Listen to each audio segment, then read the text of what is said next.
From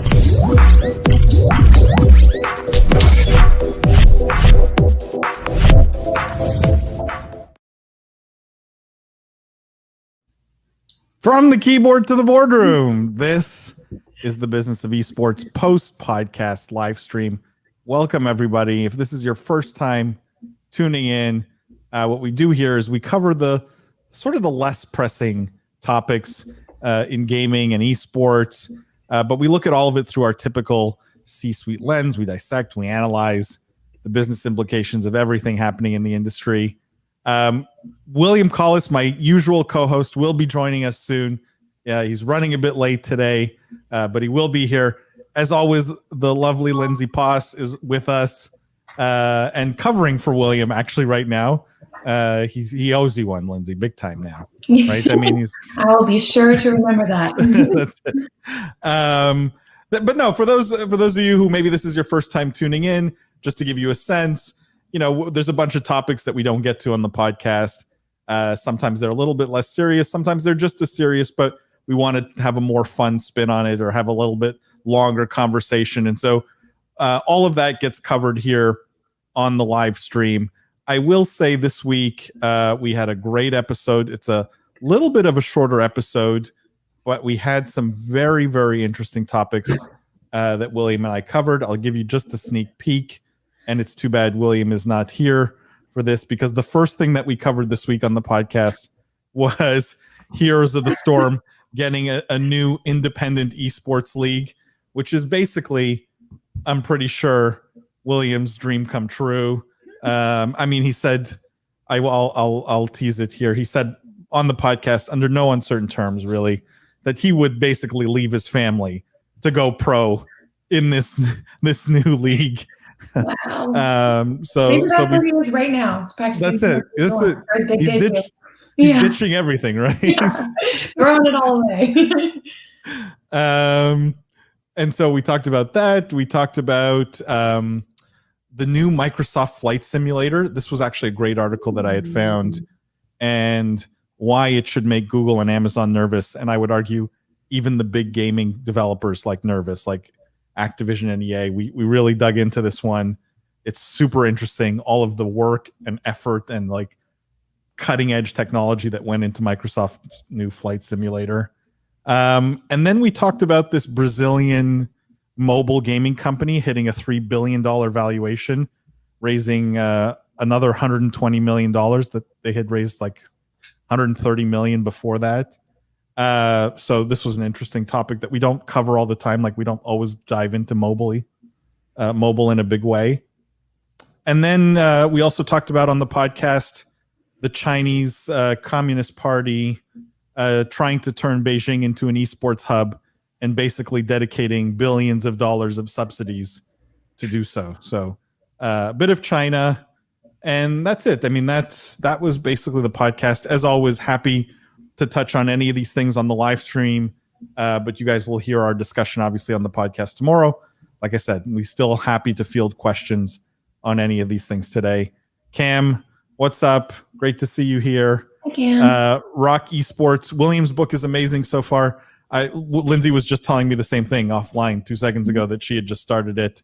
You could admit the forward was the best part, right? Like, I didn't overhype the forward is the best part.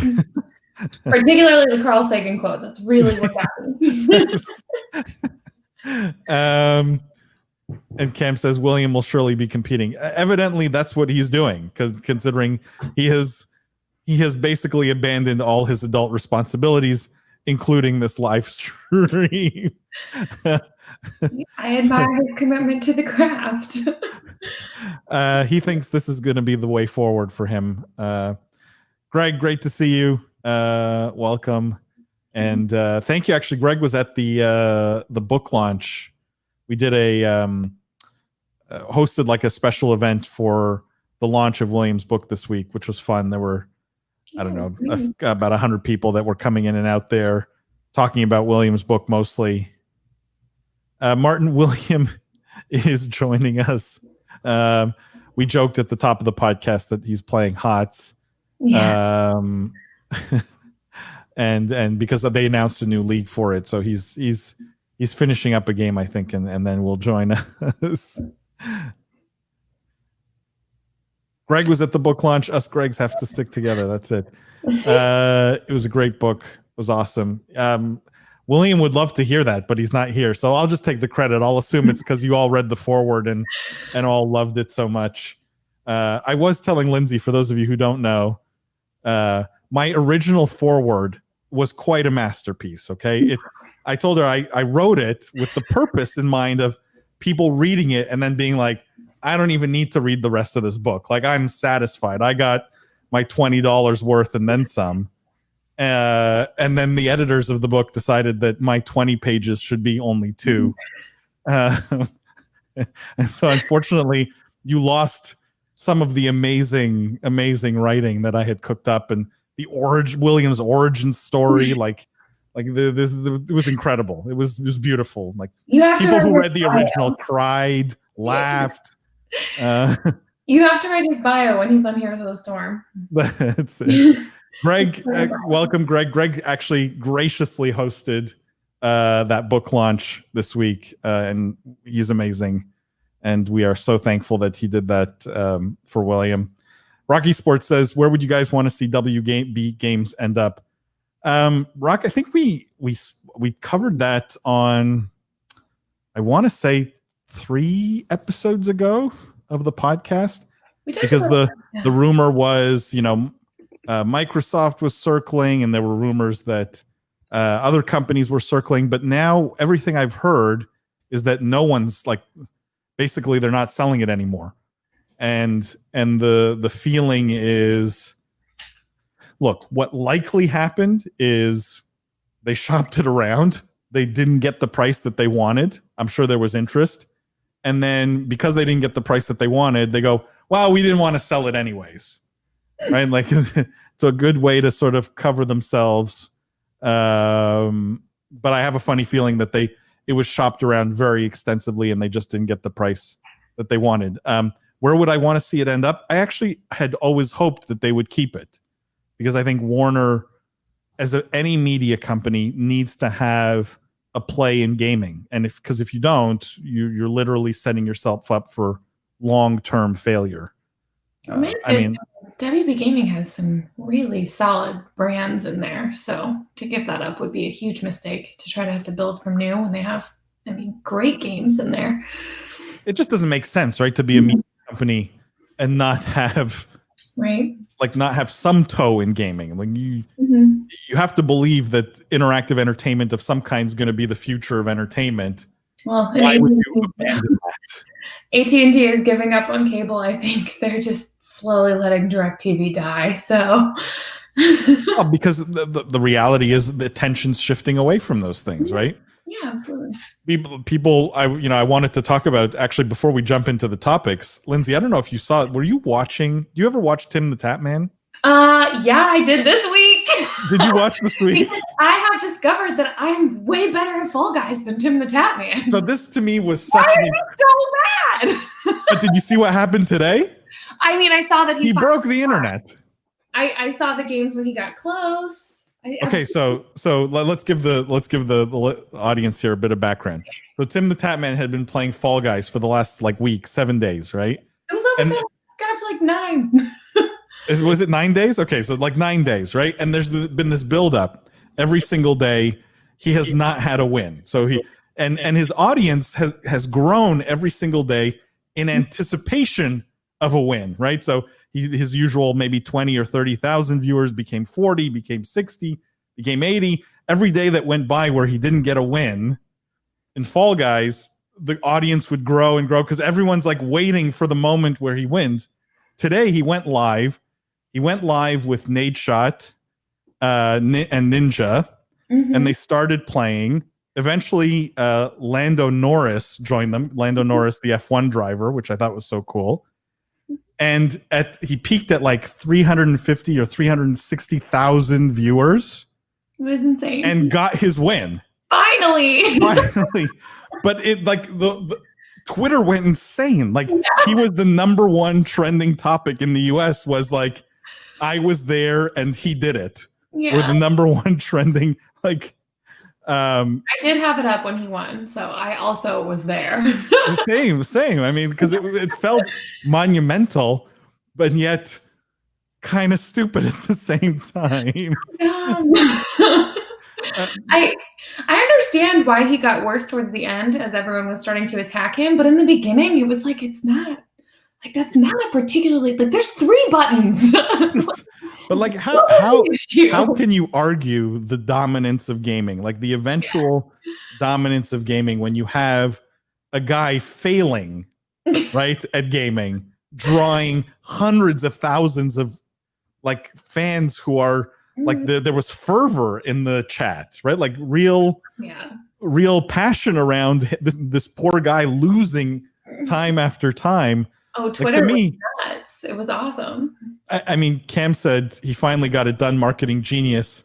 Surely he threw some games, right? Like, I had to believe that he might have been losing on purpose a little bit. By the end, I believe that. In the beginning, I don't believe that. I feel like it was day 3 or 4 when he realized he could get something out of it. You think so? And then just stretched it out? On Twitter. Well, because if you watched him, he was really bad at it. And like, didn't seem to be improving for a long time.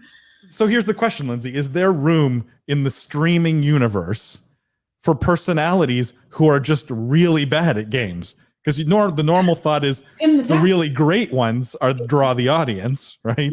The Shrouds and the Ninjas and but what you're saying is this has opened the floodgates now. Now we're going to have a whole swath of terrible gamers drawing huge audiences. Your dream. Yeah.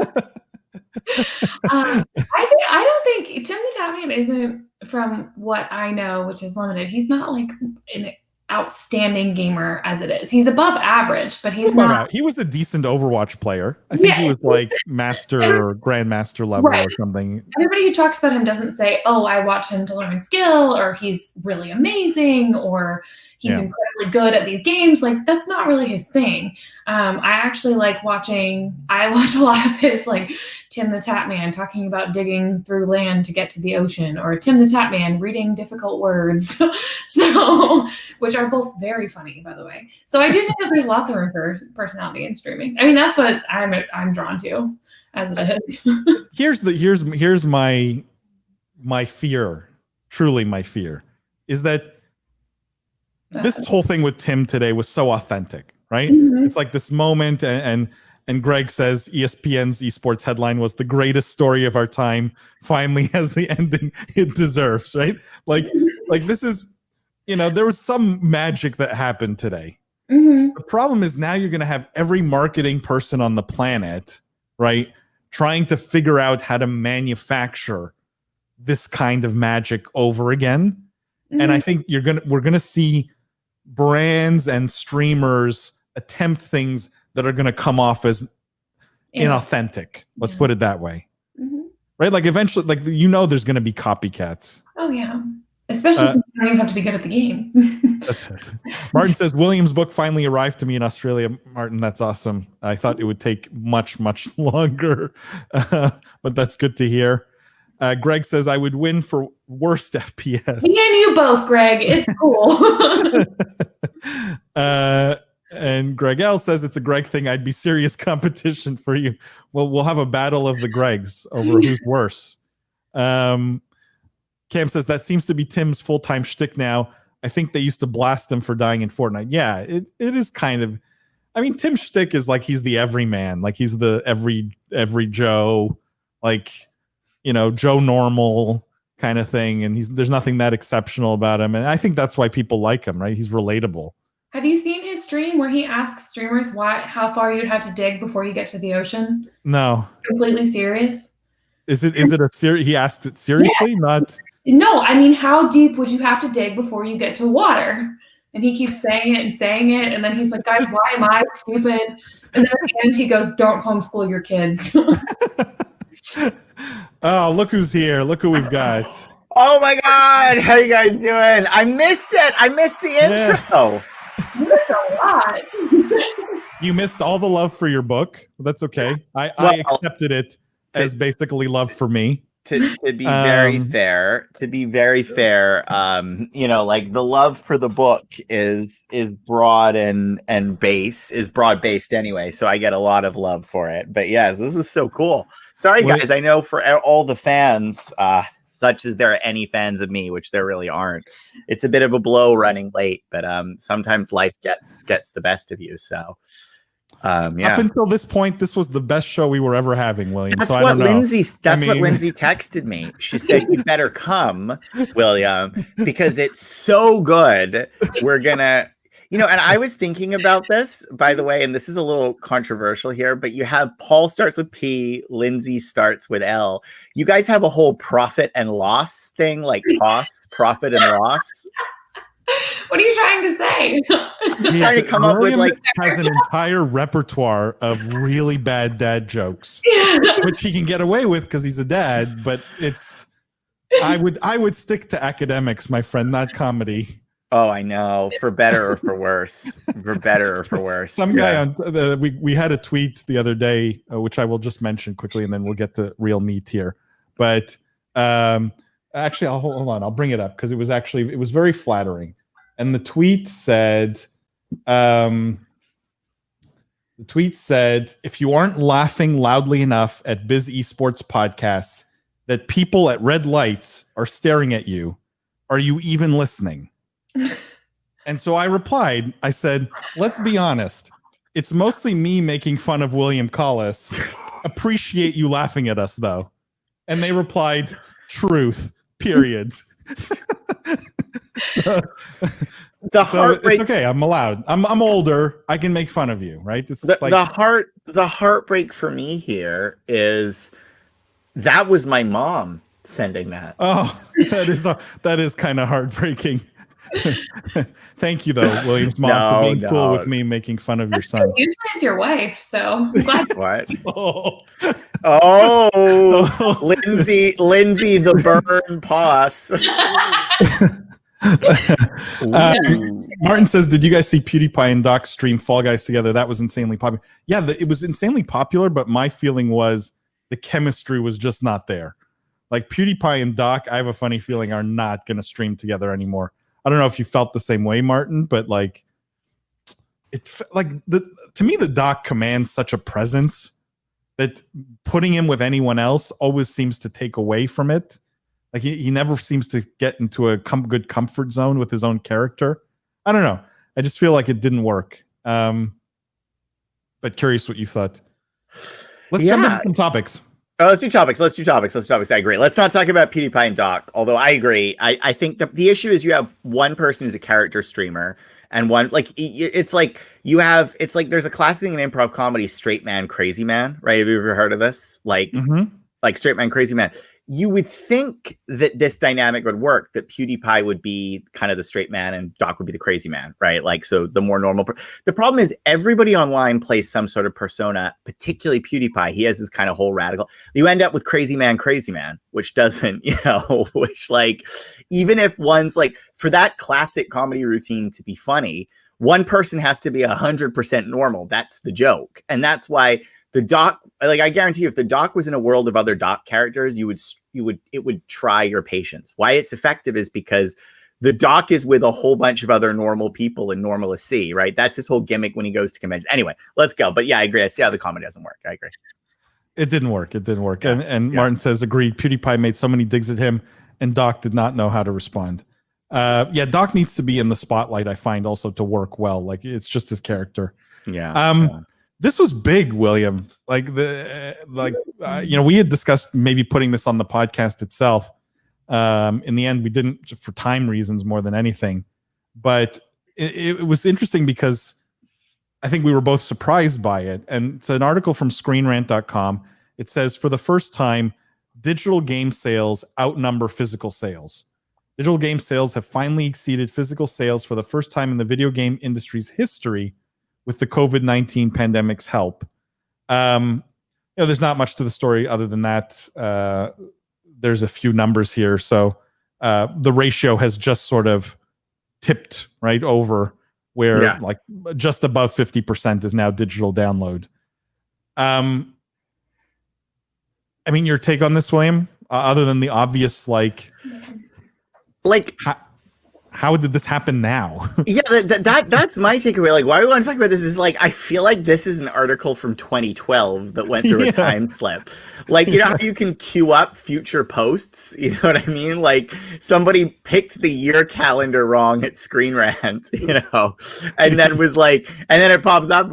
Yeah, like it goes to show you, by the way, like just how, for as much as we think we're pure digital and PC is the king, right? Like how much the industry is still console driven and how much of console is still boxed copies sold to grandparents, you know, to gift to their, you know what I mean? Like it's interesting. Is that where it's coming from? Like, look, personally, I don't think I've bought a boxed piece of software in at least a decade. Oh, we do all the time. Like, but like a game? Yeah, I have like. For Switch, right? No, for Xbox or PlayStation. Really? But what's the impetus other than like? You can get them for cheap. We buy them used and then just resell them immediately, and it's super cheap and it's really easy. I mean, I understand the used market. I think this is. I think this only counts new. I think that's what I think. I think it only counts new. For $5 off someone on Facebook, it wasn't. So I would get it if this were used copies plus, but my understanding is this is new. This was like you could spend $60 on a digital download, or you could drive to a GameStop and pay $60, and we just crossed over. You know what I mean? I do think it has to be like gifts. That's the only thing I can really think of. Or that's a large part of the market to be gifting. But also remember, guys, a lot of people don't have super fast internet connections, right? Like they live in more rural areas, or they maybe don't have as reliable internet service. And a lot of people like having something physical to go with their games, right? Like a lot of people like that they have a shelf full of all their greatest titles as opposed to a fake virtual library. So I mean, this surprises me, and I am a little skeptical. I think I wonder if we crossed over before, and this is not a way of counting it or something, but it does go to show you that, like, as big as we think the digital games market is, it still has a long way to grow, which is pretty cool. It also goes to show you, as much as we made fun of, you know, the datedness of a physical sales model, it was still a large part of our industry for a long time. You know what I mean? I would bet a large part of this has to do with the internet. Like, connectivity sucks. It does, yeah. Good, reliable connectivity everywhere. Yeah. Especially when games are 40 gigabytes now or whatever. Like, you don't. Yeah. Yeah. Cam says, makes no sense why the hard drives are so small. Isn't Modern Warfare 250 gigs plus? Yeah. Like, yeah. Call of Duty actually is probably the worst offender when it comes to like big games. Oh yeah. Call of Duty is like, we have a patch 3 terabytes. what are the shaders that they always have to be downloading? Always shaders to be downloaded. I know. It's just sometimes I see my COD updating and I'm like, what is this? Another one. But no, I was surprised when I saw, like, for example, the PS5 reveal having 2 versions, right? Because in my mind, I'm going, like, the digital version just makes so much more sense. Why even have a version with an optical drive? Look, if still 40-something% of the market is buying physical games, now it makes sense. Yeah. But it didn't in my head. This was not nearly as close. Yeah. Martin says a lot of the time, at least here in Australia, the physical copies go on sale earlier than the digital ones. Yeah, that could be. That makes sense. Could be one of the factors. And internet speed is killer. Cam says a third of my friends have kilobit per second speed. My God, that's actually, that's painful.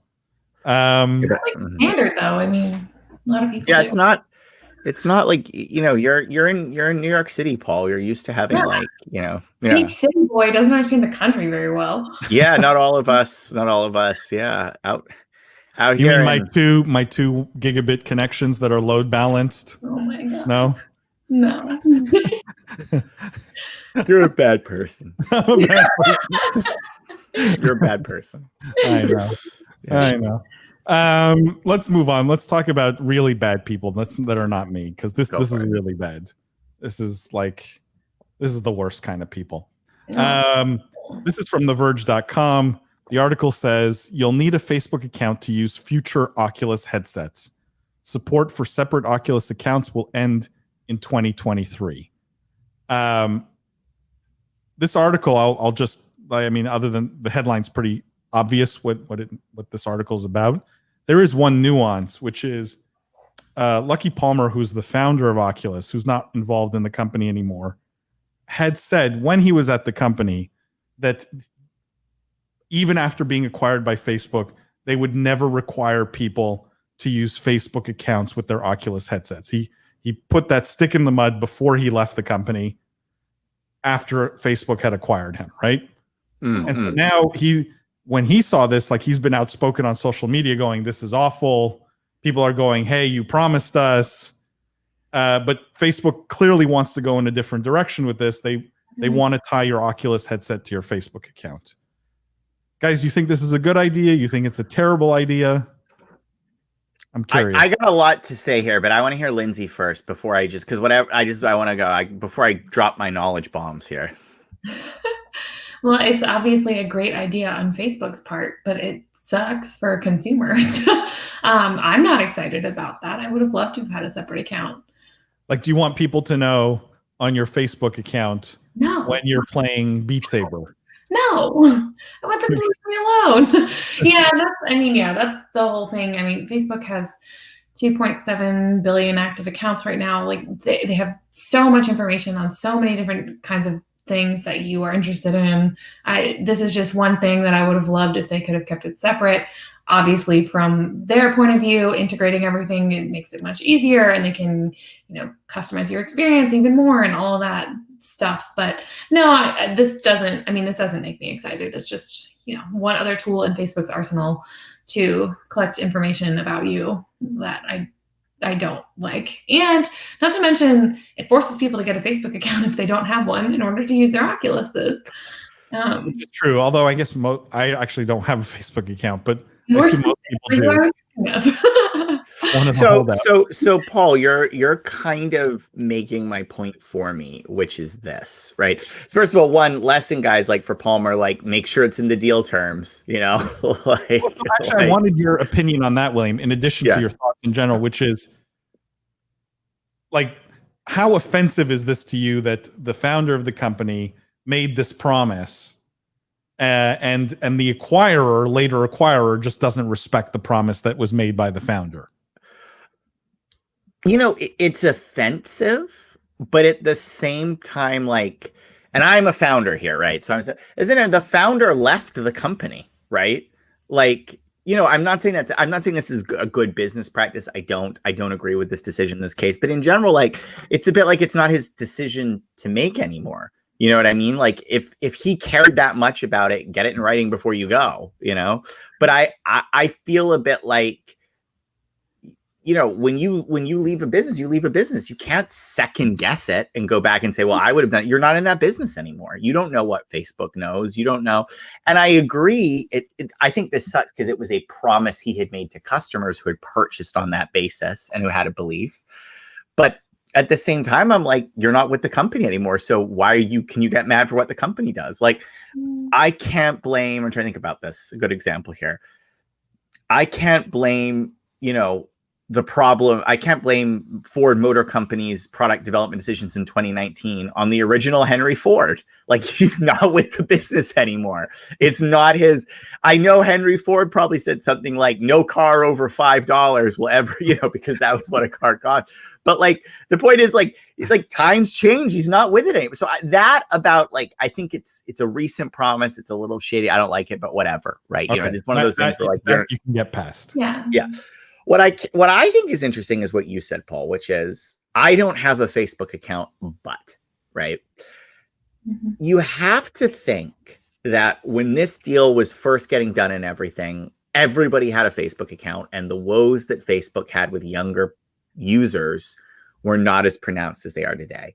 Doing this, like, if the math worked, right? Like, everybody in the United States should have a Facebook account.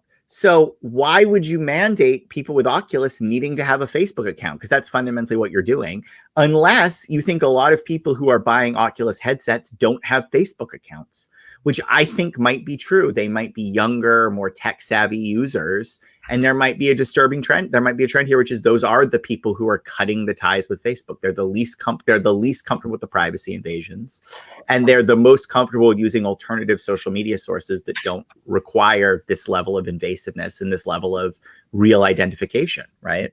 So, I think it's a bit like, my suspicion here is Facebook realized, oh, we can get a bunch of new accounts we don't already have by mandating this. But that's concerning because it's showing they're losing users in this demographic, and they feel like they have to get it by fiat.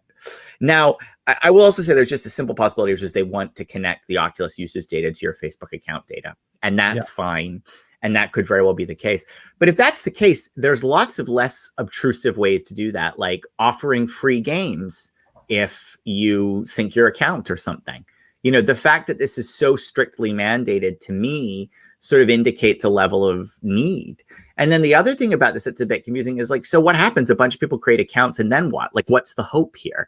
Like, if I don't have a Facebook account and I make one to play Oculus, I'm not about to start posting my dog's photos, So I think this feels a little bit odd, and it feels very forceful for what I think you could have accomplished much more effectively with a carrot and a stick. Like, a part of us would have been better PR if it was Facebook giving away Beat Saber to everyone who links their account. It would have avoided the broken promise. It would have been a great carrot. I'm sort of making it up, but like, my point is, why do it this way unless you have a really strong need? Look, I will say the response from some customers publicly has been extreme. Like, I would say extreme. There's a group of customers now who are saying, I want a refund on every Oculus game I ever bought because this was not part of the deal. Right? Like, I don't want to have a Facebook account to be able to play the games I bought without that string attached.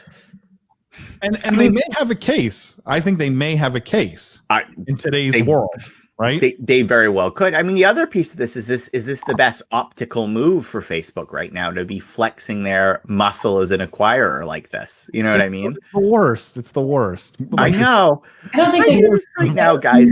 Why right now? Why right now? With all that's going on in the world, with the Apple Epic stuff, why at this specific moment would you decide, you know what? Like, this is a great time to leverage, to mandate product usage across an acquired company. Like, that seems... It ends in 2023. Like, now you're just throwing it in people's faces. But like, you're already under all this antitrust scrutiny. Yeah. Like, and then you throw this. Like, this seems really badly timed. I compare this to, and I don't know if you guys remember, but at one point, Blizzard came up with this thing called Real ID, which still exists today. But at that time, they were mandating it, right? So the idea was, if you want to participate on Blizzard's message boards, if you want to be part of the community essentially at all, you need to sign up for Real ID, which was essentially give them your real name. And I think that's my biggest fear here, which is gaming sort of promises some level of anonymity. I don't need people knowing Paul Dawalibi is playing Beat Saber. Like, to me, you take away that level of anonymity, there's something that's lost there. And Real ID for Blizzard was a huge disaster, massive PR nightmare. They rolled it back. They apologized. Real ID never saw the light of day as Blizzard was hoping. And I wonder, William, do you think that will happen here? So much backlash that Facebook says, you know what? We're sorry. We messed up. No, I don't. Because I fundamentally think that, because I just don't think this is, and maybe I'm wrong here, but I just don't think this is like Blizzard, where people really have carved out. Like, when I think of my Blizzard ID, right? Like, and maybe this is wrong, but when I think of my Blizzard ID, I think of my World of Warcraft character. Like, that's the identity that it's most closely associated with me. Like, not me, but my person in Azeroth, right? So, like, that intrusion of the real world is much more painful, right? I hate to say it, for Oculus, my level of interaction is it's a store. And I give, stores have my real name online all the time. I feel less it feels less frustrating. It feels less discompatible with me. I'm not using the Oculus to do tons of extensive chatting. I'm not like there's less of a persona at play here. But maybe that's just me because I don't use VR very much. Maybe for other people it would be a huge issue. You know, to me the issue would be connecting that to a persona, which Yeah, I mean, Cam brings up kind of a workaround here, which is I would 100% make a Facebook burner account, which I guess how many people are going to actually do that? So for me, like the issue is not it might make game streaming easier. Well, also what they hope for, right? They want to tie all their properties and investments in gaming together, which makes sense. Yeah. But I have a funny feeling they're going to backtrack on this. This is Facebook's real ID moment. So to me, it's not an issue. Hi, Chris. It's not an issue of if Facebook, posts that I'm playing Beat Saber. It's an issue of Facebook. What I would take this as is Facebook is looking to collect more information, more data to improve their AI, to improve their algorithms, to do all of that stuff. Maybe that's it. But the problem with that is that they're already having problems with their AI and with their algorithms. That's what we see with misinformation, with voter fraud, with all these other things that are happening on Facebook's platform. But they're trying to improve it, Lindsay. Let them get the data to improve it. And we saw that with Cambridge Analytica. I don't want that moving into the VR world until it's been figured out a little bit more.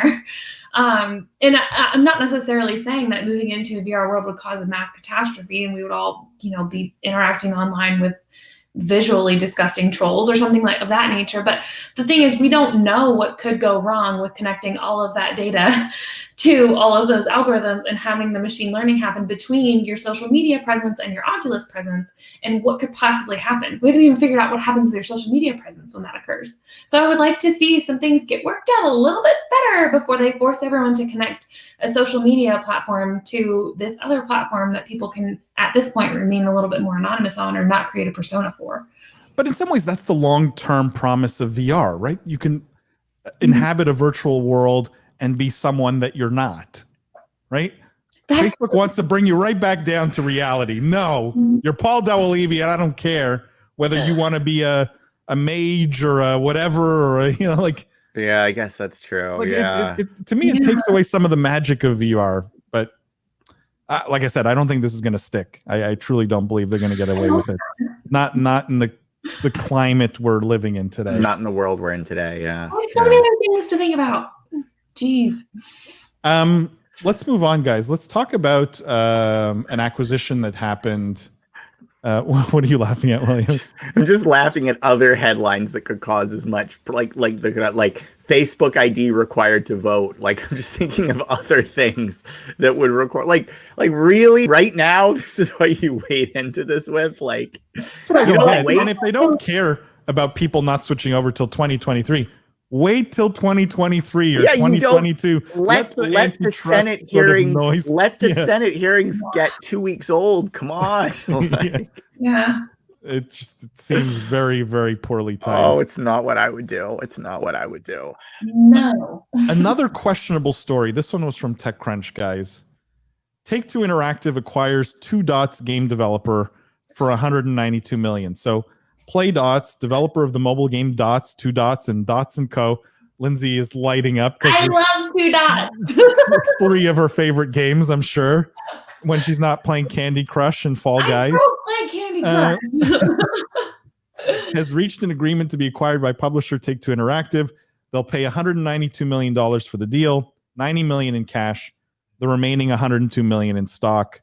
PlayDots was founded out of a studio, BetaWorks, with $10 million in funding, led by Tencent and Greycroft. I actually didn't know that they had such blue chip investors in there, and I actually didn't know that Tencent invests so early in game studios. I don't know, William, if you knew that, but no, that surprises me. Although I think you have seen. I knew Epic did, but not Tencent. Yeah, that is surprising. I don't know. Maybe that's an very early stage investment. Yeah, that's very early. Yeah, 10 million in funding doesn't buy you a lot in games dev, And so apparently the various Dots games have been downloaded more than 100 million times, with more than 80 million coming from the most popular title, 2 Dots.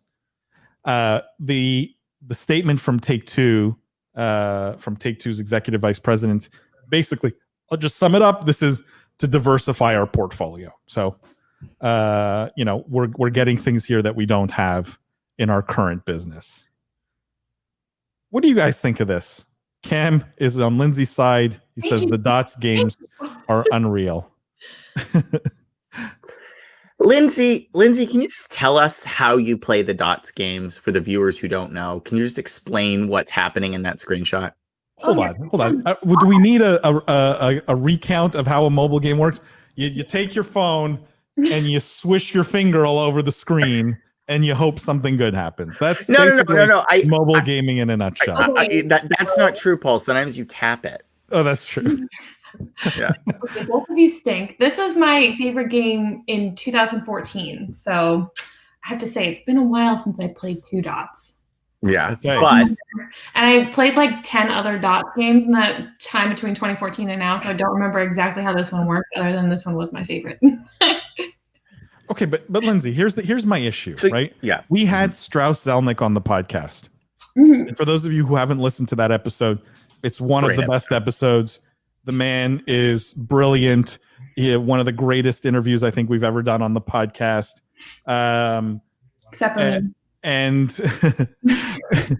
And he talked about Take-Two's vision and strategy, which is so much centered around storytelling, making great games, and not like never compromising that, right? Like if something was going to take 12 months longer, he didn't care. Like if something was going to cost more money, he didn't care. All he cared about was making a great game. Where does 2 Dots fit into this? It's a filler. Like these types of games I don't play because they're interesting or whatever. I play them in between when my brain needs to take a break from doing other things. It's like while I'm like making lunch or like in between calls, or it's not something that I want to focus on. It's like scrolling through Twitter. It's more of that. I get it, but does Take-Two need to diversify? Do they need to as a business? Why not? Why not own the niche that they're in? I don't know. Well, I don't think it's... Well, I think this has to do more with who Take-Two competes against and what they own, right? Because look, EA owns Playfish, right, or whatever, right? Am I crazy remembering that? Yeah. Activision Blizzard owns King, right? Mm-hmm. Don't they have King? That's right? Like everybody else owns this fast casual games mobile publishing play. Pretty much everybody else except for Take-Two, right? So like, first of all, and actually, I believe that those fast casual have been actually big profitability drivers for some of those other businesses. They have, right? For Activision Blizzard especially. King was a big profit driver for the business. Yeah. So if you're Take-Two and you're trying to figure out how to make your business more profitable, and you have 2 choices. You can do these epic 5-year, 7-year, who knows how long they take, Red Dead Redemption 2 development cycles, or you can go dump out, or you can go lock out mobile games at 0 cost to develop, 0 cost to, I'm not trying to undersell 2 Dots. Maybe it's a lot of fun. I'm not super familiar with it, right? Like at the end of the day, your competitors are doing it. They're making money with it. You're probably going to get a lot of pressure from the street. Apart from anything street, you're probably getting a lot of pressure from the street just to do it. So I think that's a part of this. Is the reality is many big companies in gaming have this vertical. They did not have this vertical. Now they do. That's the cynical approach. And by the way, as much as we love the higher end stuff, this vertical is a very good vertical to be in from the bottom line. The other piece of this, though, that I would throw out there is, and this is the less cynical view, is maybe they need this niche as a feeder, right? Like maybe this is where, and I've often said this about mobile games, and this is a stretch, but bear with me, but like, maybe you get people interested in gaming this way. Maybe this is the start that starts trading you up to a Grand Theft Auto Online or what have you. And by acquiring that large user base and those emails and those contact infos, maybe this is an avenue to start to help move people up the gaming space, right? Or become more sophisticated in what they play when they game. Not to say that sophisticated is elitism, because I can enjoy very simple games a lot. Like, there's nothing wrong with being a simple, fun, easy to play game that everyone can play. In fact, that's a good thing in my mind. But yeah, does that make, but mainly I think it has to do with the comps in the market and just what's being expected of them, right? So I buy your comp argument, right? But then it comes back to sort of a strategy question, which is, Are we better off going deep and owning where our strengths are and where the market traditionally knows we're good and where customers expect from us, right? Or do we go wide and copy the Activision Blizzards? And so that because and here's why I don't think your comp argument holds too much water, William, which is Take-Two is already looked at in the same category as EA and Activision Blizzard, right? The same analysts who cover Activision Blizzard and EA cover Take-Two typically. And in any conversation around public gaming companies, Take-Two is almost always in the same sentence with the other two.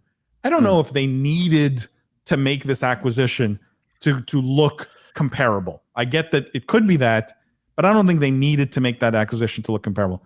My view is going deep would have been so much more true to the DNA of the business.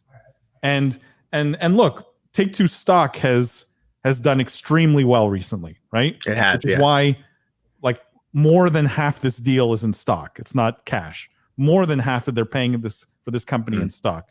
So they have a currency that's very valuable in their public stock, right? Why not go and buy it, 3 or 4 smaller indie developers that may create IP that could be Take-Two level IP eventually? Do you see what I'm saying? Like, why not go buy more storytelling driven companies? Because the one thing here that I agree with is now's the time to be making acquisitions. But their stock price is at an all-time high. They have this currency that's at an all-time high value. Now's when you go and leverage it and make acquisitions. And to be fair, they did do a lot of this deal in stock. Over half the deal is in stock, right? But I would have loved to see more storytelling driven studios to beef up what you're already good at. I totally agree. But also, Paul, at the same time, I just looked this up. That's probably why someone could see me typing in the background. Like 35% of Activision Blizzard's revenues were mobile. You're telling me they don't have analysts saying you can automatically grow your top line by 35% if you just move into this space. You're already, and to your point, we're already valuing you like these other companies that has this business. So who cares if this is a more disposable or a less temporary line? You're still getting the same multiples on your revenues. So go ahead and add these revenues, So you think Wall Street analysts should be managing businesses and making management decisions? Because I think that's a slippery, very dangerous slope. But I don't think they always have the right answers. But no, they don't. But you also know as well as I do that CEOs of companies have a lot of pressure on the stock price. Yes. And that's their report card. And so, yes, when analysts ask for something, it's often taken seriously, particularly when it's, why does Activision Blizzard get 35% of their revenues from this platform and you don't, I get it. Like I said, there's a good argument there. I don't know if long-term it's the right one. Alex says, good to see you all again. Glad to be able to tune in this week. By the way, William, I ordered your book last week. Cool. Great to see you. Thank you so much, Alex. Thank you. I really mean that. Thanks, man. A lot. You're going to like it. You missed all the love at the beginning, William. I bet there was a lot. I feel terrible. You're getting just the residual love. Yeah. But you know what? Like, and I really mean this when I say this. I suspect you got more love because I was gone. I really do, Paul, because we all know that all of that love was about the forward. And we all know that people are only comfortable fully complimenting you on why the forward is the best part when I'm not here. That's it. That's it. It's they're shy when you're around. No one wants exactly to hurt. Right. That's they don't want to say they don't want to say the best part of the book was the forward, Paul. I'm embarrassed to say it in front of William, but look, I've started to spread the conspiracy theory that your editor was afraid that my forward was too good. Totally true. Which is why they cut it, right? Like it was too good, and so it was a threat to the rest of the book. Yep. Can we talk about a story that I think is amazing? Tell me. Almost not believable. And it's kind of an interesting follow-up to what we just discussed. This is from PCGamesN.com, okay? And the headline was, PC players make up nearly half of gaming audience, study finds, okay? Now, when you dig into this, they say it's believed that 3.1 billion, some 40% of the population of the planet, consume video games. And of those, nearly half are into mobile gaming, which is the fastest growing audience. Okay. The article then goes on to say 48% of the people of that 3.1 billion are on PC. That's 1.5 billion if you don't have a calculator near. Comparatively, only 8% are considered to be primarily console users, but they have the highest spending per player. Do you buy this? Look, I love seeing this. As a PC guy, I love seeing this. But it's the first time I've ever seen such a big number attached to PC gaming globally. Is it because when we typically talk about PC gaming, like, we don't count huge swaths of Asia where it's very popular and everyone's on cheap PCs or in PC bangs playing, League, or I don't know. Because it seems like the first time I've seen such a big number. And Lindsay, I know in your paper you touched on some of these kinds of statistics. Mm-hmm. Is it the first time you've seen such a big number here? Yeah, Lindsay. Gaming? Is your paper wrong, Lindsay? Actually, no, I'm not surprised by these. And I'll tell you why. One of the major problems with getting computers into developing countries is that they're largely used only for games when they're given. So your point about Asia is great, but then also if you think about developing countries, there's not nearly as much computing available as there is in the US, but the computing that is available is lots of times cheap laptops that wind up getting used for games. So that's plausible. And that audience there is very large. I mean, and obviously I think it's a good thing because I think gaming teaches you a lot about how to use a computer. So I would venture a guess that outside of developed nations where it's maybe expensive PCs, I would bet a lot of it is developing countries that have cheap access to PCs and spend a lot of time on them gaming. That's a good point. I think what's interesting here, and maybe part of this, just my impression, is I think a lot of times you see the market size by dollar, right? Yep. And in my experience, you're used to, like, the dollar portions don't necessarily match the user portions, and maybe that's part of what's going on here, right? Because I actually thought about this, and I did a little bit of research looking. Every other market size I've ever seen was always dollar basis, right? Dollar basis. I think, and I'm not saying that that's like, the excuse here, that's everything solved, but like, I go back to there's a Newzoo number I even found that I was checking, and I how much I love Newzoo, but it was, like the Newzoo number, the most recent 2020 Newzoo numbers have mobile at 77 billion, PC at 37 billion, console at 45 billion. That feels a lot more with the market sizing splits I'm used to, right? PC's big, but it's the smallest at about 25% of the market, right? Yep. This is interesting because what it says to me is a lot more people are playing games than monetizing on PC. There's probably a lot of people playing, and I'm guessing this has quick download games, maybe even some browser games, stuff in there. PCs are common. That's what this is being used for, but the dollar spend is lagging behind. And I actually think that's very encouraging for PC because there's a lot of room for the market to grow even beyond this, right? And that PC gaming is not, like, how many times have people declared PC gaming dead? Oh, every year. Every year. And I don't know how they come up with it when you start to see stats like this, right? Yeah. Well, where does that come from? Other than if you only look at the dollar stats and you see sort of a mobile dominance, but the reality is more people seem to be growing up on PC gaming than just about anything else. Yeah. Yeah. Which creates all kinds of other questions, which we don't need to dive into, but like around, theories around mobile being the feeder system into sort of higher quality forms of gaming. Yeah, maybe that's not true. Yeah. Maybe that's just not as true as we'd like it to be, or as it is.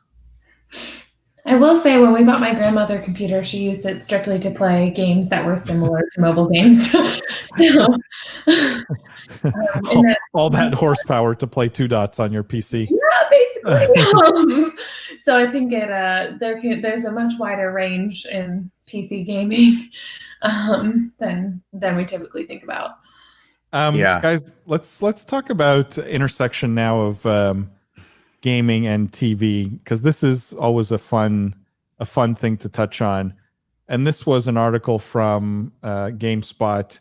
High score Netflix review, the most impressive video game documentary yet. So it's talking about this documentary that's on Netflix called High Score.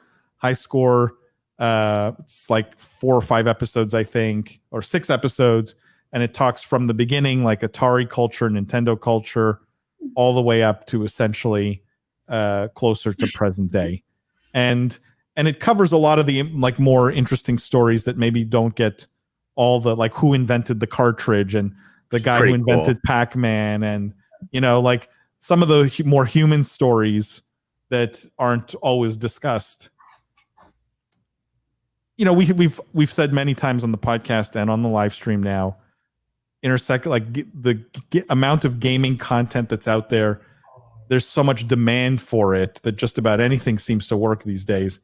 But this seems to be truly good. I mean, William, do you think we're going to see more of this as a consequence of Netflix having success here? Obviously, you and I believe that the industry is demanding more. The people are demanding more. There's tons of demand for it. But this is like a historical view. You wouldn't think it'd be as popular or highly reviewed as it is, right? This is more like a history of gaming. Yeah. I first of all, it doesn't surprise me at all, because I wrote a book that has a history of gaming in it as part of it, or some of it. And I just think it's an undertold story, right? Like a lot of people think they know, because they know it goes Atari, Nintendo, PlayStation, right? Like, but that's not really, there's a lot of stuff that happened in each of those buckets, you know, like that's right. The other thing that surprised me is, like, don't they always have success with gaming? Like, wasn't King of Kong a Netflix thing? And wasn't that like, this is a big success? Like, hasn't this always sort of done well? To me, it's like, it's sort of true. Yeah. Like they all seem to do well. Yeah. To me, it's like, it's taken them this long to figure out they should do this. Like, but no, and we're obviously going to see more now, because people want to watch it. It deserves to do well. And there's a market to watch it. So there you go. You know, have you watched it, Lindsay? No, but I will. But William, I will say Netflix has a successful title like every other week. So yeah, but that's also true. Like, here's the question, though. Like the secondary question is, why don't we see today, like, Netflix have 10 of these or an entire section of this on gaming? Because they don't, not really, right? They create a ton of original content that's all around, you know, specific kinds of dramas, and they'll have 10 shows that all fall into that category.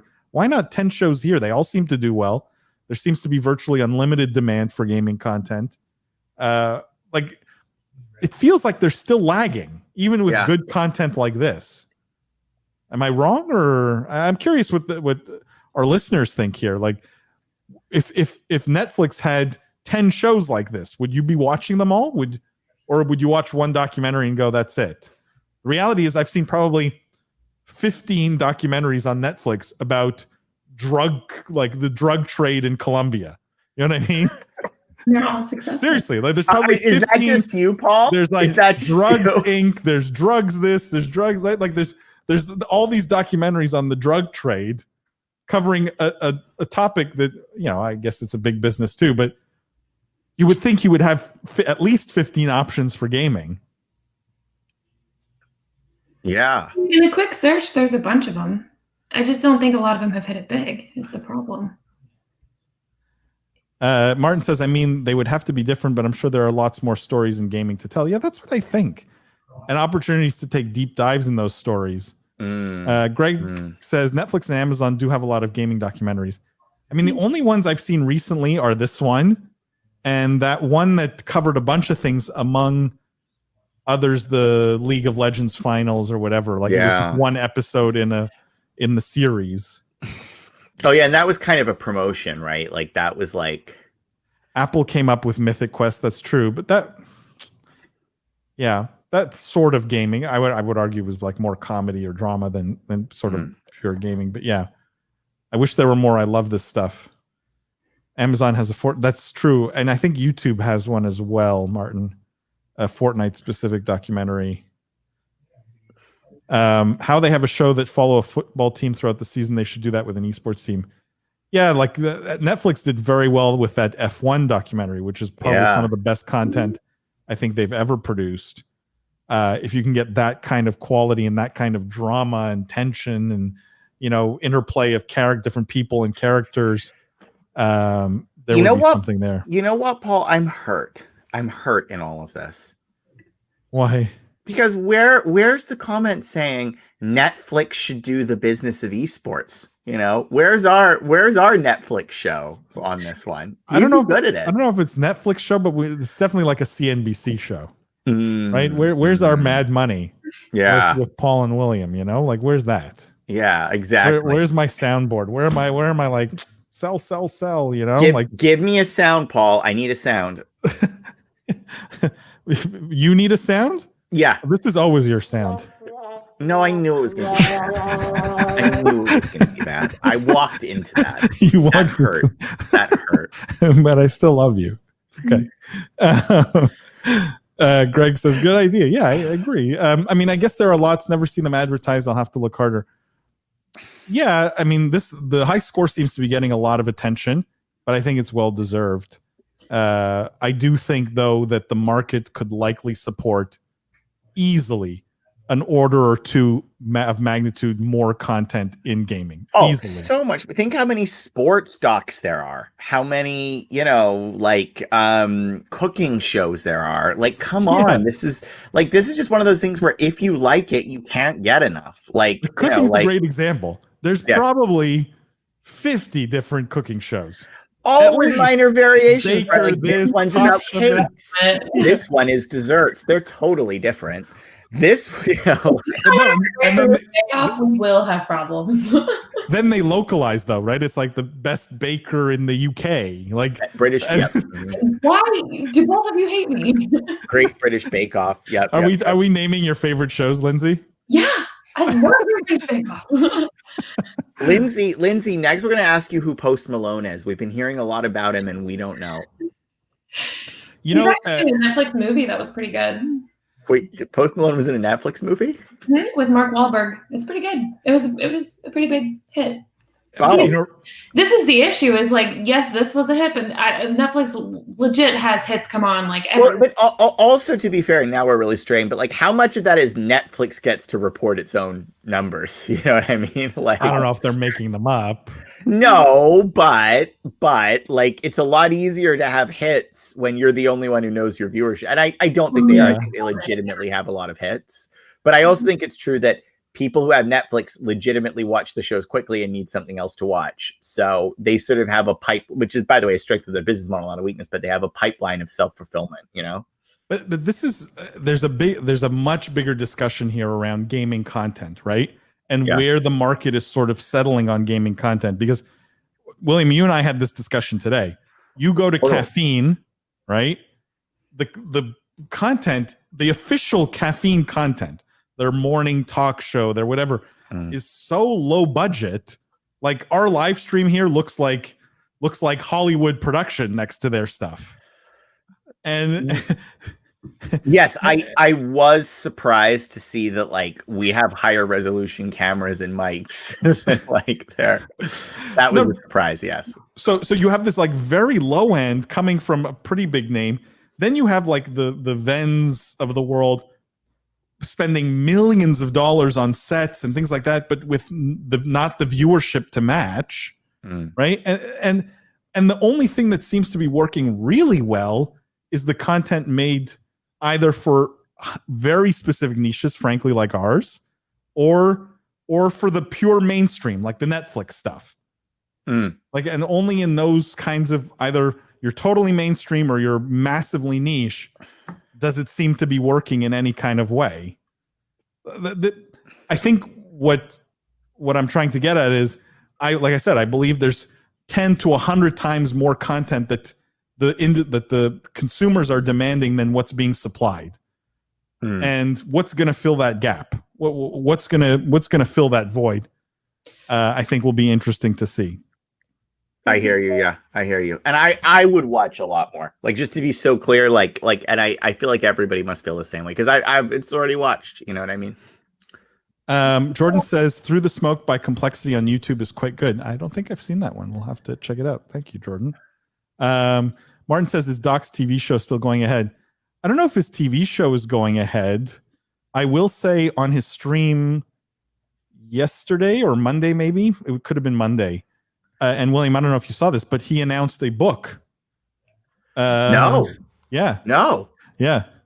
Violence, Speed, Momentum was Dr. Disrespect, Violence, Speed, Momentum is the book. And in typical publishing fashion, which I thought you were lying to me because we were talking about book 2 and release dates for book 2 and things. Yeah. He goes, by the way, it's coming out in March. Yep. See, I didn't lie about how long it takes. If Dr. Disrespect's book takes 7 months to get to the shelves, like, you know. By the way, what a great Violence, Speed, Momentum. Oh, wow. I think I'm going to name one of my classes this semester is going to be titled Violence, Speed, Momentum. That is so. And on the marketing genius of the doc, basically. You know, it's just, Paul, I will attend that class. Just call me up. Yeah. Can you be a guest speaker? Wear the mullet? You know, can I dress up like Dr. Disrespect? Yes, that anyone can be the doc. That's the doc. It's like those old Batman things. Like, I'm not just Batman. Batman is in you. It's like. I think you could pull it off, William. I think you could pull it off. It's like Green Lantern. Anyone can be the Lanterner. Isn't that how it works? I don't know. I was never a DC Comics fan. As long as you have the ring. Do we want to talk about Activision Blizzard or do we want to talk about Fall Guys? It's the last two things we have today. Guys. I know the Fall Guys story. I don't have a lot to say about the Fall Guys story, but you guys can talk about Fall Guys. I just think it's a thing that happened. It's a thing that happened. Yeah. And it's more like what's the marketing angle there? That's more. We can talk about the Fall Guys stuff if you want. I just think it's a thing that happened. It's like Fall Guys. Let's spend 2 seconds on it. Yep. Thing that happened. Yep. Clever marketing. Fall Guys puts out on their social. This is from Millennium that. The highest bidder will get to design a Fall Guys costume and they'll donate the money to charity. And some of the big bidders so far have been Mr. Beast from YouTube, G2 Esports, like the team, the org, Ninja. Ninja now, I think with Aim Lab has the highest combined bid. They got together and their bid is almost $500,000 or something like that. What is there? Yeah, that's crazy. And I think it's genius marketing, right? Like Fall Guys has got so much press from this. All these celebrities. It's for a good cause. It feels good. Why haven't other games done this? It seems so obvious now. Yeah, it sort of does. Like, I mean, actually, that's a really good point. Like, why haven't other people done this? Because this sort of feels like a pretty obvious thing to do. You know what I mean? Yeah. Like every game that has in-game cosmetics, which is just about every game now. Why? Yeah. Like, why didn't Fortnite do this? Well, but here's the thing. It's too late. You know what I mean? Like now it's been done. The next time this happens, it's old news. There's real first mover advantage here. You know what I mean? Because if every game does this, no one's going to bother to bid. It's just right now there's a huge marketing value to getting in the bid. You know what I mean? Yeah. Whereas it's not, it's not that valuable net for the second time, because then it just becomes the value of the skin, right? And I don't even think they're getting any residual revenues for this. This is literally just a charity play. But this is why Fall Guys, I often say this, like, and I think, no, not I says, you often says, Paul, there has to be just like nothing fails if multiple things go wrong. Like takes multiple things failing for something to go wrong. Yeah. It takes multiple things working for something to go right. And I think this tells you, look, this is clever marketing. Fall Guys is a hit. It's not just a hit because it's a fun to play game. It's a hit because there's a lot of clever stuff going on there. And the marketing is one of them. And we're seeing that take the cake now, Yeah, here's the real question. Can we raise enough money from our viewers today and from the three of us here? Should we put in a winning Business of Esports bid? So guys, I think if we can get to like 500,000 or 600,000 here, we can make a real go at it. William, are you in? I'm totally in. Yeah. Lindsay, yeah. I'm actually good? Just on Twitter right now, tweeting out our $32 million bid. Right. How about instead of the $100 million compound, we make a $99 million compound and we put $1 million on this? I love it. By the way, I just checked. The current bid right now is 420,000. Is that right? That's insane. Yeah, it's the here we go. We got some donors. Greg says advance on book 2. Yeah. Yeah, we could always count on that. Greg Carney says I got $2.99. Well, I mean, we're getting there. I just yeah, we're basically we just need a few more people. Well, yeah, thanks if every a few more believers, because I think the Business of Esports Fall Guy would go very well. It'd be cool. It's cool. I like it, and I think this game has. Look, I'm going to tell you right now. If this game sticks around, it's because of things like this. It's because it does clever things to stay relevant. I really do believe. I think it's a good game. I think it needs more legs to be really enduring. Right. I think it has the zeitgeist right now, but I think things like this go a long way to making me believe that Fall Guys can be more than just Fall Guys today, but like a platform, or at least a presence, a significant presence going forward. And kudos to these guys. They've designed a great game. Now they've done something super clever. They've got big guys and girls and streamers and everyone interested in it. I love it. So, and part of it is like just good, consistent marketing. Like they had a plan clearly, right? Yeah. The game was good, but they had a plan, and that gave the good game, such new life. But then they also got lucky, right? The Tim stuff is some luck there, right? Like so much of success is half being good and being clever, and then the other half is just being lucky, and they got lucky. Oh, sorry. Go ahead. No, go ahead, Lindsay. Go ahead. What were you going to say? I have wondered in general why there isn't more philanthropy in the gaming space, just because it's always good PR, and we don't see a lot of that. There's not even a lot of like non-profits or anything that are kind of big or do partnerships, or I don't know. It's an area that would be good for growth, I think. I agree. Yeah. But again, it begs the question why no one has done something this simple. Right. Period. Yeah. Right? Totally agree. Alex says William's book revenue should cover it. That's exactly right. That's actually, guys, it doesn't even, I mean, there's so much left over. There's still 2 islands and we're fine.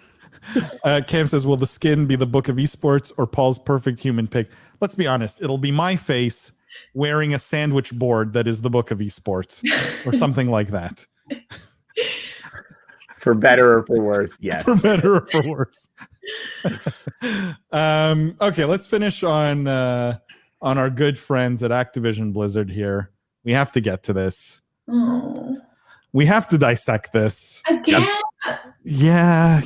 It's like we have to. We can't. They tee it up for us. It's like playing t-ball. Like you can't help but take a swing.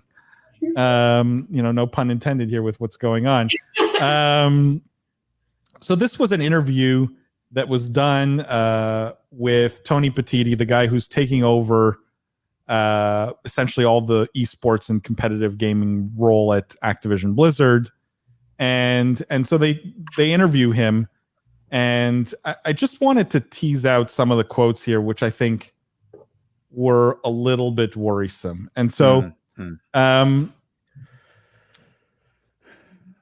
he talks here about, for example, he talks about combining, like, why are you most excited about this opportunity? He mentions here that his own skill set feels like it's the right fit, having league experience, being at the highest levels of a major professional sports league, where you're learning how leagues operate, relationships with owners, relationships with fans, and all those kinds of things.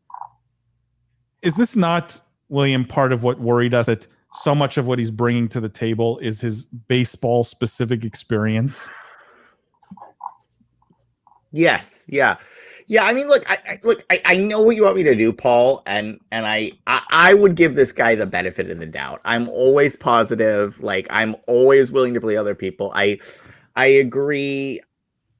I don't love the fact that he describes esports as I'm aware of the space. Like, well, look, he says, what's the extent of your knowledge of the esports world? He says it's at the very beginning in terms of learning that content piece.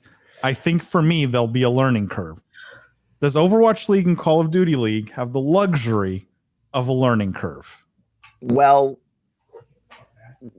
look, let me be charitable here and argue the counterpoint, which is no. Look, this person, Activision Blizzard, picked somebody with certain skills. They had to know when they hired a baseball commissioner, they would have to spend some more time on esports. Is this a surprise? No, I agree. It would be better if they'd hired somebody with no learning curve for esports. I am sure even this guy would say it would be better if he didn't need to have a learning curve. I'm less interested in what he needs to do to get up the learning curve for esports, and I'm more interested in the unique things he's going to bring. But yes, I know what you're going to say, Paul. So you can say it and go, have at it, right? I just think there's some disconnect here, right? Like here he mentions how growing engagement, right? He says it's something we've talked about in baseball, trying to grow our engagement with young people and getting kids to play. We've been very successful in doing that. The numbers just don't back that up. The average age of an MLB fan is going up, not going down. It's also a bit like I've never heard somebody say the problem with video games is getting more young people and kids to play. I don't know. Yeah, I think Lindsay, you made this point last time, but yeah. Yeah, if he was just on the ops side, doing the things with the owners and the logistics of creating the league and all that, I might be a little bit more optimistic, but it's the fact that he's also responsible for the entertainment and engagement portion that makes me worried.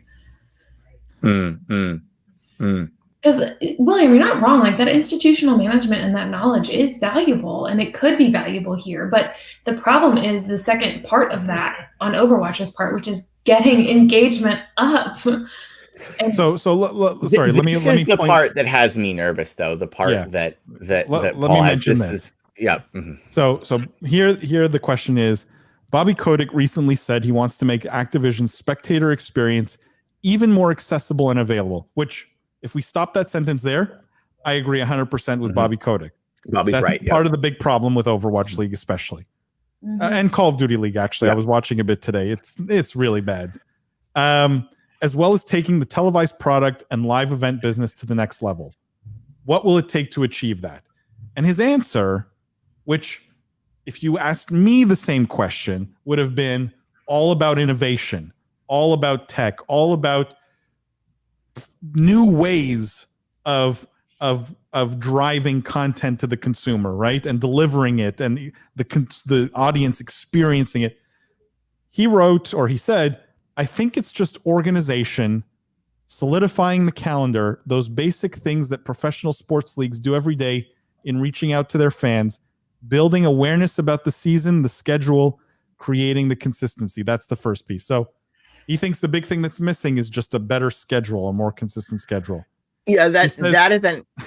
Yeah, this is the one that bothers me, because and it's not what's bothering you here. It's presumptive in this is that the underlying sport is fixed, right? This is very clear to me, a baseball perspective, where like the product is what the product is. So how you improve it is all about, calendaring and fan management and all. The reality is the product can be adjusted here, right? And in fact, I think making tweaks to the product is important for success. And that's what concerns me here, is it doesn't discuss esports as malleable, which is one of their biggest differences from traditional sports. Yeah, he remains anchored in baseball conventional thinking, right? In almost every way. And then he says, in terms of watching the content, we need to look at certain production techniques, things that are working well, things that can be thought of differently. I've been doing that for most of my career, and having had hands-on production experience at CBS and MLB Network, I feel good about being able to look at how content is presented, regardless of the content, and understanding how people watch it. Like, I don't know about you, but I don't think how baseball has been presented has changed in 50 years, maybe more. Why is it so hard to stomach? Baseball has these problems. Baseball isn't presented in an interactive and engaging way that makes new fans come to it.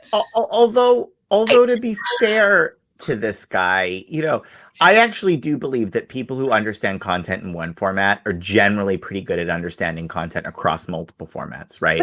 Like, at the end of the day, content is like, if you're good at content, it really means you're good at getting in the head of the consumer, and you're good at understanding how a consumer consumes. This is why I also think good marketers are good marketers pretty much, whether they're marketing to 65-year-old men or 15-year-old women, right? I think it's the same situation. You know what I mean?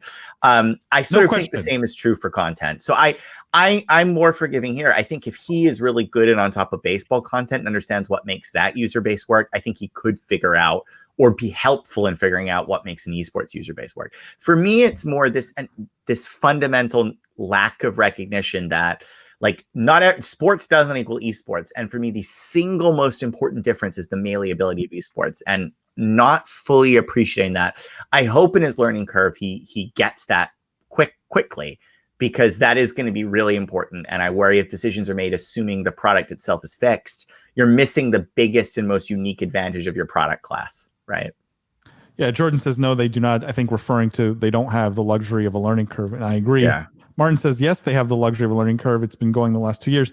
It's true, but Jordan brings up the point that I might have brought up, which is until orgs can no longer foot the franchise fees. Yeah. It's more than that, right? Like the franchise fees, you could argue Activision Blizzard can delay them, can reduce them. They could, there's a lot of ways that they can sort of twist that to their benefit if failure is looking imminent for the league.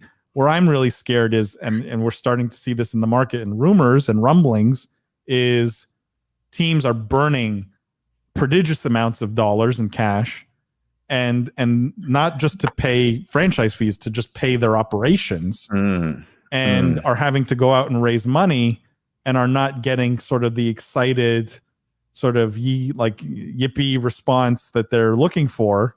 And if they don't raise the money, what happens to those orgs? And when they can't, pay salaries, pay people, pay the operations of their team, that I think they do not have that long of a timeline. There's not that much runway left with some of these teams, I think.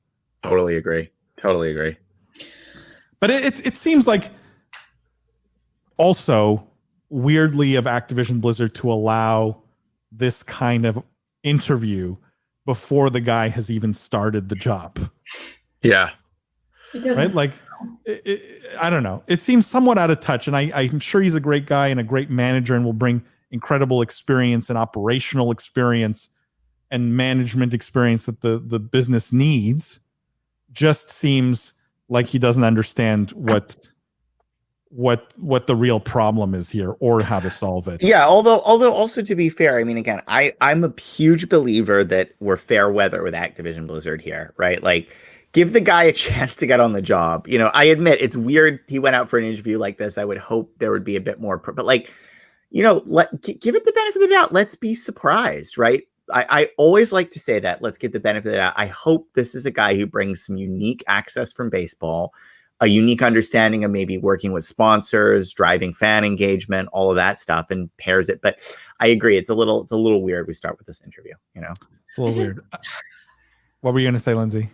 I still think this is insane because baseball's viewership is lower than esports already is in every category except for older people. So I don't understand it from that perspective. When you talk about being able to drive engagement or understanding what people want to watch, it's not happening. You know why I know that? Because Adam Silver, the commissioner of the world's greatest sports league, the NBA, came out and said, we looked at when and how people left our games and what happened when they left our games and when they flipped channels and when they didn't come back. And he decided specifically to change the format of commercials so that they would show a camera on teams during timeouts and simultaneously show the commercial, do more in-game advertising so that people wouldn't have the temptation to leave the game, and bring in sponsorships that way. They have sponsorships on their jerseys now. They have all kinds of other ways to pay for the league that don't require people flipping channels. That's how you drive engagement, is by looking at when you're losing your audience and actually finding a way to solve that problem. Baseball hasn't done that. The NFL copied the NBA. Baseball still has 3.5 hour long games that nobody watches.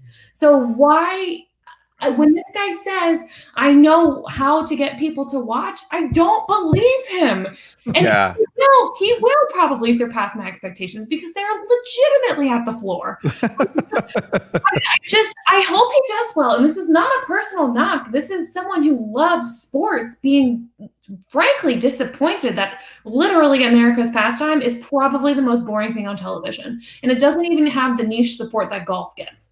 Like, it just... That's true. At least when I turn on golf, I know it's going to be boring.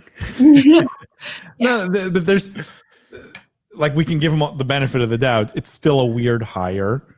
It's still like, and he, again, he may recognize what the NBA did, and because he's a baseball guy and he sees what the other leagues are doing. The problem is, to William's point, you still can't apply it as is, right? No. You can't look at the NBA and go, well, that worked for them, let's apply it to esports, because it may not work at all. And so you need a guy who doesn't just have that experience of having seen that. You need a guy who has sort of the innovative open-mindedness to go, what might work here? Right? How do we fix this specifically? Like at least the NFL copied the NBA and tried something. Like to look at the major sports leagues, if you're going to compare them to esports, which I don't think you should, and to say like baseball is the one we should go with. Definitely not. First of all, you shouldn't go with any of them. You absolutely should not. But you can at least look at the innovations that are happening in the different leagues and kind of pick and choose what strategies or what approach you want to take. The NBA has by far done the best. They always have. To be fair, the baseball guy's probably the cheapest. That's fair. To me, it's more of looking at things like always a winning hiring strategy. That's how I pick my contractors. That this is the cheapest bid. We're rolling. No, this guy was very expensive. I promise you, he was not the cheapest. Yeah, well, maybe cheaper than going and trying to get the commissioner of the NBA or of the NFL. Yeah. He was probably less, but I'm sure Adam Silva was probably busy. Yeah. Let's just get through these. This year was an absolute scramble for teams and orgs in the Overwatch League. Tough road ahead. I agree. Is Activision Blizzard not aware of the current issues? Do they have a different understanding? Sometimes it seems that way, Cam. Sometimes it seems that way. That's harsh, but it's somewhat accurate. Overwatch League shows Cheez-It ads every 30 seconds. Well, the Cheez-It folks paid good money for that spot. So they're and I do like Cheez-Its, so. And I think the fundamental problem is that Overwatch is hard to follow live. There's too much going on. But that's the new one. That's the challenge that someone in this role has to figure out. Yeah, you can adjust the product. You can make it easier to follow. You can tune a slower game, all that stuff. Yeah, so. Yeah. I wish they would change the way that they walk. I hate how they bounce, like how everyone bounces through it. Don't you say that. I do like the way they walk in Overwatch. Really? So hard to watch. It doesn't bother me at all. It's artistic. I think Overwatch is in setting. I always turn off the bounce when you can. Oh, okay. Like in a first-person shooter, if you can turn off Mr. Performance and Accuracy, I'm in it for immersion. And when Reinhardt walks, he skips.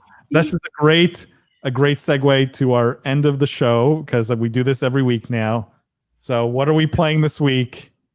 Lindsay, go ahead. I'm playing Fall Guys, and I'm watching the NBA playoffs. Okay.